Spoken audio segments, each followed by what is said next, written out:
Dijo Le Corbusier que la arquitectura es el juego sabio, correcto y magnífico de los volúmenes bajo la luz, una combinación de elementos que se conjugan de forma excepcional en el escenario que hoy acoge nuestras conversaciones de arquitectura. Visitamos la sede del grupo CPS para saber más sobre este edificio a través de su autor, Julio Touza Rodríguez, un gallego de Ribadavia que se trasladó a Madrid para cumplir su sueño de ser arquitecto. Allí se formó y creó su propio estudio de arquitectura. Más de 4 décadas después, Touza Arquitectos es una de las oficinas de referencia del país, acumulando más de 2.500 proyectos desarrollados. Julio Touza, bienvenido y muchas gracias por acompañarnos en estas conversaciones de arquitectura. Muchas gracias a vosotros, primero por contar conmigo y segundo por poder contar los dos juntos la experiencia arquitectónica que tanto nos atrae, que tanto nos gusta y que tanto llena nuestras vidas. Es que vamos a hablar mucho sobre arquitectura, no solo la que ha desarrollado a lo largo de su carrera, sino también la que se ha hecho y se está haciendo a nuestro alrededor. Pero antes de nada me gustaría que presentara el escenario en el que nos encontramos, porque es uno de sus proyectos de referencia en cuanto a arquitectura de uso terciario, en cuanto a arquitectura de uso administrativo. ¿Qué tiene de especial la sede del Grupo CPS donde nos encontramos? Tiene el sello especial de sus dueños, que son una gente encantadora que nos han permitido crear con mucha libertad un edificio tecnológico de primer nivel internacional. En este edificio, que nace sobre todo para que ellos hagan operativas sus fases de trabajo relacionadas con el mundo de la telemática, de la telecomunicación, de los enclavamientos ferroviarios de alta tecnología, de los apoyos a la red de AVE, nace también para realizar una experiencia pionera a nivel internacional en la fabricación de drones de última generación. Después un edificio, yo diría que multiuso, casi multifunción, y se arropa, además de ese contenido de escenarios industrial-tecnológicos, se arropa con una arquitectura que tiene yo diría un notable sesgo de magia. Primero porque tiene espacios como el que ahora mismo nos alumbra, que es un espacio de 4 alturas, acristalado, con un muro cortina excepcionalmente bien ejecutado por la firma Cortizo, y se conjuga con otros aspectos de muros cortina diferentes. Este es un muro cortina de perfil oculto en sus 2 dimensiones y además con chapas microperforadas que completan el aire más industrial del edificio. Yo creo que hemos conseguido un ambiente casi mágico para hacer de la obra industrial y tecnológica un lugar tranquilo donde hacer actividad con mucha relajación, con mucha calma. Pues con mucha relajación y con mucha calma nos gustaría empezar a profundizar en lo que es su carrera, en la arquitectura que nos rodea.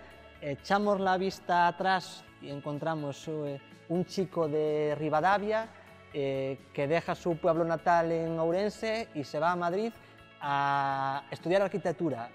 Vine a estudiar en la Escuela de Arquitectura de Madrid y vine con una gran ilusión. Siempre con la duda de si estaría preparado, de si Dios me habría dado el talento suficiente para ser un arquitecto digno y si sería capaz de alguna manera demostrar con esfuerzo que la arquitectura podía ser mi vida. Bueno, pues la suerte, hombre, el esfuerzo, el sacrificio que uno hizo también contó, pues me sonrió. Terminé la carrera, terminé además muy aceleradamente la carrera de arquitecto. Y mientras hacía mi doctorado, allá por el año 1974, pues empecé a ejercer la docencia en la Escuela de Arquitectura de Madrid. De pronto nos encontramos con un chico joven de Ribadavia, ya sentado en Madrid, ya arquitecto, ya doctorando, ya profesor de la Universidad Politécnica de Madrid, de la Escuela Superior de Arquitectura. Un sueño que yo mismo no había pensado nunca. Y ahí empezaba mi carrera profesional, pudiendo comprobar que la arquitectura iba a ser en efecto mi vida. Pero ¿había antecedentes, había precedentes en su familia de familiares o gente vinculada a la arquitectura, o en este aspecto usted fue pionero dentro de la familia? La verdad es que no había antecedentes, fui el primero de una familia absolutamente fantástica, que ahora mismo recibe homenajes cariñosos por otro tipo de consideraciones. Las hermanas Touza, las Slinder gallegas, mi abuela y mis tías, tienen hoy reconocido homenaje por su gesta heroica en la época de la Segunda Guerra Mundial, pero nada más, y eso está lejos de la arquitectura, pero está cerca de algo importante, está cerca del sentimiento. Y la arquitectura que tiene sentimiento y la bondad y generosidad de mi abuela, de mis tías, jugándose la vida para ayudar a otros, que tiene sentimiento también, parecen hermanarse. O sea que hay algo de común, pero no de antecedentes arquitectónicos. Entonces lo que sí podemos decir es que una de las características que define a su arquitectura es que es una arquitectura de sentimiento, pero si tuviese que ponerle algún calificativo más, es muy difícil cuando uno tiene que definir su propia obra, pero ¿cómo es la arquitectura de Tous Arquitectos? Tengo que decir que entre la arquitectura que hacemos, una gran parte, una parte importante de la obra que hacemos es residencial. La arquitectura residencial es la respuesta que el arquitecto da a una necesidad humana y vital que es la vivienda. Y ahí Tous Arquitectos, nuestro estudio, tiene sobre todo dos elementos singulares. Uno es la pasión que pone en lo que hace y otro es el compromiso social que hace en lo que pone. De tal manera que todo lo que nos rodea en nuestro quehacer diario es volcarnos hacia el bien de los demás, en el sentido de bien hacer, para que los demás bien vivan. Ese es el compromiso social que mueve a Tous Arquitectos en lo residencial y, lógicamente, ya en todo lo demás, en lo tecnológico, en lo hotelero, en lo industrial. En lo científico estamos haciendo edificios científicos, estamos haciendo hospitales, estamos haciendo muchas cosas y además en muchos lugares del mundo. Nosotros tenemos obra no solo en España, está repartida por toda España, sino que Tous Arquitectos ha hecho, está haciendo obra en países tan extraños y tan dispares como desde Arabia Saudita hasta Vietnam, ¿verdad? O sea que estamos en muchos lugares y hemos puesto nuestros pies en Marruecos, en Argelia, en Alemania, haciendo alguna pequeña obra en Múnich, en Nueva York, en algunos sitios de estos, con obras de mayor o menor calado, pero estamos presentes en muchos lugares. Entonces, donde el lugar es tan importante en la arquitectura, la idiosincrasia de los lugares donde están instalados también, ¿cómo se plantea uno la diferencia a la hora de plantear un proyecto para España, para Madrid, por ejemplo, donde nos encontramos, a cuando nos presentan un proyecto para Argelia, que es una cultura totalmente diferente? El arquitecto tiene que ser el intérprete primero del lugar, después del espacio, también de la historia y, por supuesto, de la idiosincrasia del pueblo en el que está trabajando. Por ejemplo, es curiosísimo, pero cuando nosotros hicimos un concurso internacional, invitados por el gobierno de Vietnam y por unos empresarios vietnamitas, que desde los regímenes comunistas, pues ya la empresa abierta existe, para hacer una operación urbanística turística y de lujo en unas islas de la bahía de Halong, pues primero uno tiene que transportarse a aquel ambiente, tiene que transportarse a aquella historia, tiene que sentir la magia de aquellos reclamos de mar y de aquellos islotes que se levantan. Y uno tiene que meterse en la cultura y uno tiene que meterse en el medio ambiente. Eso es una cosa, ¿verdad?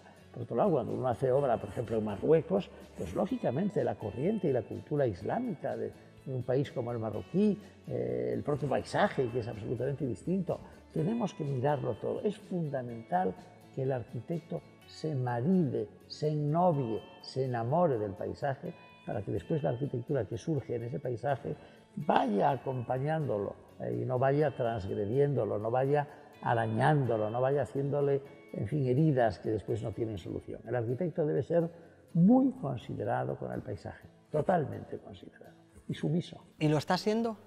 Hay una corriente que es una corriente que parece que está dejando ya escasa huella, pero que ha dejado muchísima y que ha sido en parte la causa de la enorme crisis, no solo española, sino internacional, del sector inmobiliario. Todo el mundo en este país nuestro, por poner un ejemplo cercano, quería poner un Guggenheim en su ciudad. El pueblo más pequeño de la provincia más lejana quería tener un magnífico polideportivo, quería tener una magnífica piscina cubierta, quería tener, en fin, cosas que no se pueden tener, porque después hay que pagarlo, hay que costearlo, hay que mantenerlo. Ese equilibrio no era solo el querer tener, sino querer tenerlo y además querer tenerlo de manera absolutamente exagerada.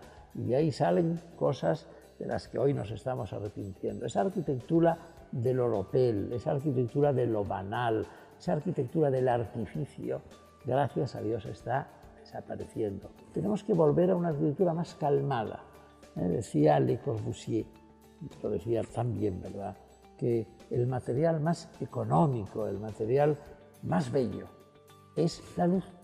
Y además el más barato, ¿verdad? La luz natural, además, el más barato. Y lo decía Mies van der Rohe también, de otra manera, que el material más hermoso, el material que mejor se adapta a que la arquitectura sea bella, es el vacío.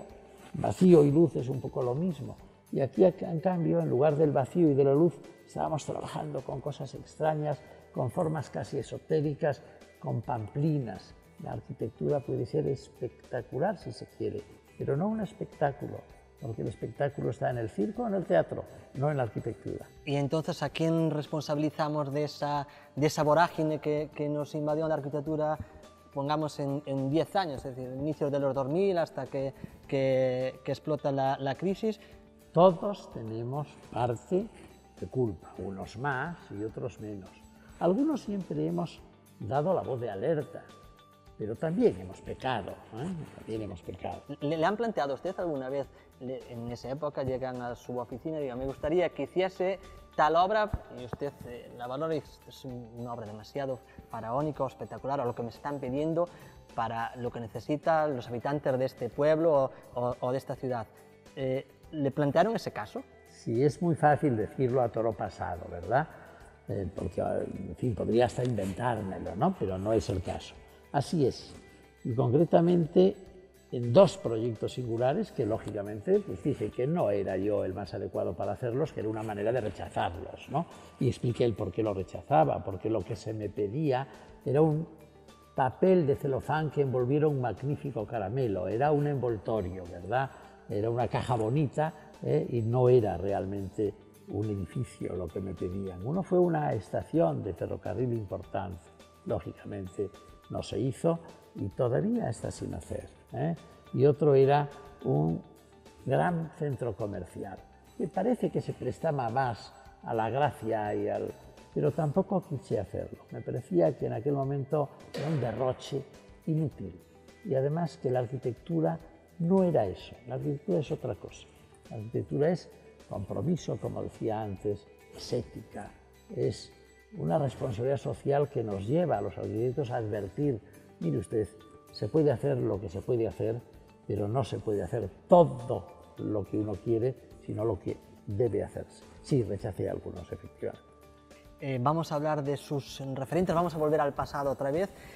Cuando usted llegaba a finales de los 60 a Madrid, en una escuela superior de arquitectura por aquel entonces, que había 2 o 3 por aquel entonces en España, pero la de Madrid en ese momento era una escuela que se estaba abriendo al mundo, ¿no? Era importantísima, los grandes arquitectos de España estaban en Madrid, eran madrileños, eran los profesores de la Escuela de Madrid, y tuve la enorme suerte de tener a los grandes, a los mejores, a Eloíza, Javier Carvajal, Alejandro de la Sota, Julio Canolaso, Rafael Aburto, todos estos me enseñaron mucho y yo disfruté enormemente con sus enseñanzas. Eran arquitectos reconocidos mundialmente, magníficos arquitectos. Lo que no era un país pudiente que les permitiera hacer la arquitectura que hoy habrían hecho magníficamente bien, era un país entonces pues todavía con menos posibilidades económicas para salir adelante, pero ellos eran brillantes y la escuela era una escuela magnífica. ¿Sí? ¿Y cómo ven las escuelas hoy en día? Hay una doctrina docente, equivocada creo yo, que viene a decir que no hay que poner cortapisas a la imaginación y que durante el periodo académico es el momento en que el alumno abra su imaginación al infinito. Eso es un error, porque sin poner cortapisas debe advertirse esa responsabilidad social que tanto reclamo y decirle al alumno, piense usted en lo que piense en lo más bello que se le ocurra, pero piense que hay que construirlo razonablemente bien, hay que construirlo económicamente para que no cueste a los que luego van a vivir y hay que hacer posible más arquitecturas con menos costo y con mayor dinero. Y eso ponga la imaginación después. Hoy la formación, bajo mi punto de vista, y he sido docente muchos años y estoy muy cerca además de la docencia, porque en fin, doy muchas conferencias, charlas y cursos, creo que ha bajado muchos puntos el nivel y debemos ser más exigentes y recuperar aquel nivel del arquitecto más multidisciplinar, más intelectual, más capaz. No digo que el arquitecto tenga que ser un Leonardo da Vinci de nuevo, pero tiene que parecérselo. En las escuelas de arquitectura ya no se dibuja prácticamente. Es terrible, no solo se hacen cosas con ordenador, terrible ese asunto. Es decir, cuando uno decía a alguno de mis profesores, concretamente Francisco Paco Sabioriza, que era tipo al que me ha unido, además de mucha admiración, mucha relación, fui su alumno primero y después compartimos docencia juntos, ¿no? Les decía que la rapidez mental está en ser capaz de pasar de la imaginación al papel a través de la mano y del lapicero, nunca a través de una herramienta distinta. Hoy, en mi despacho, y somos más de 60 arquitectos, pocos manejan el lápiz. Y tengo arquitectos magníficos, pero no se les ha enseñado y esa rapidez mental se ve que adolece y cuando las cosas adolecen, no van bien, no van bien. No se enseña a dibujar, no es bueno, no es bueno. ¿Y su hijo Julio dibuja? Porque hablábamos antes al principio que usted no había precedentes en su caso de personas de la familia que se dedicaran a la arquitectura, pero uno de sus hijos sí que quiso tomar ese relevo de momento, ¿no? Una persona excelente, es un arquitecto magnífico, es un arquitecto comprometido también con ese compromiso social que yo le he imbuido, pero dibuja. Le he enseñado a dibujar y le he explicado cómo hay que hacer las cosas primero con un papel y un lapicero y después ya se puede pasar al ordenador o a la máquina que uno quiera. Dibuja y dibuja bien, o sea que ahí está a caballo entre la línea mía, que soy un poco del viejo del estudio, y la línea de los jóvenes que no manejan casi el lapicero. Él está a caballo. Arquitectónicamente, mi padre y yo tenemos una misma visión de las cosas. Primero porque yo he aprendido de él, mi maestro es mi padre, ¿no? He tenido también otros referentes, pero mi mayor referente sin duda es mi padre a nivel arquitectónico. También por algo que sí que compartimos, que es un cierto pragmatismo o sensatez y un entendimiento de la arquitectura como un servicio hacia una sociedad y como algo que perdura y que queda para muchos años, sea una arquitectura discreta o sea una arquitectura protagonista. ¿Recuerda cuál fue su primer proyecto como arquitecto, el primero que firmó? Lo recuerdo perfectamente, además tiene gracia y tiene historia, ¿verdad? Yo me acercaba, yo había hecho algún proyecto en colaboración con otros arquitectos mientras terminaba la carrera, e incluso alguno, nada más terminar, pero que no firmaba yo, que firmaban otros arquitectos con los que yo colaboré, ¿verdad? Pero recuerdo que visitando yo mi pueblo, Rivadavia, al que adoro, pues mi padre, ya fallecido, me dijo, hay esperando en casa un señor que quiere hacerte un encargo. Y aquel señor era un emigrante que había venido con un poco de fortuna y quería encargarme su casa. Y me dijo, mire usted, don Julio, yo quiero que me haga usted mi casa. Entonces yo, claro, arquitecto ya, en fin, en Madrid, le dije, pues mire usted, le voy a dar la dirección de un estupendo arquitecto orensano que le va a hacer una casa magnífica. Recuerdo que me miró de arriba abajo, como miramos los gallegos, con escepticismo. Y me dijo en un gallego profundo, «Elo usted solo fai casas pro ricos». Aquello me hundió y le dije, le voy a hacer su casa y además de hacérsela y el hombre estar muy feliz y muy contento, no se la cobré. Ese fue mi primer proyecto. ¿Cuál es la que le queda por delante que diga, pero me gustaría hacer esta obra? Un arquitecto nunca cumple con sus expectativas. El día que crea que ha cumplido con sus expectativas ha acabado. No puede ser. Es decir, tengo que reconocer que nos ilusionamos en mi estudio, yo especialmente. He imbuido a mi gente de que así debe ser, con lo pequeño y con lo grande. Somos capaces de hacer el interiorismo del hall de un edificio, sin más. Fíjate que cosa más sencilla, o un pequeño restaurante, y somos capaces de hacer, pues, en fin, un edificio de altura, o un buen hospital, pero ¿qué me gustaría, qué me encantaría y que estoy en camino de estar haciendo? Un rascacielos espectacular donde pueda vivir la gente, un rascacielos residencial.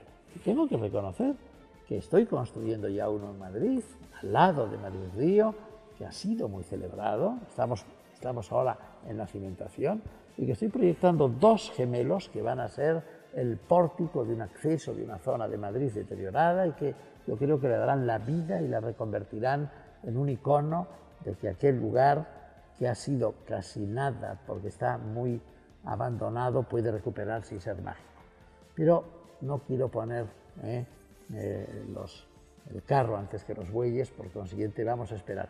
Si consiguiéramos cerrar esos dos rascacielos residenciales donde la gente pueda vivir a gusto y decir, oiga, en altura también se vive bien, estoy más cerca del cielo en mi casa, veo el horizonte mejor, el aire es más limpio, yo sería muy feliz.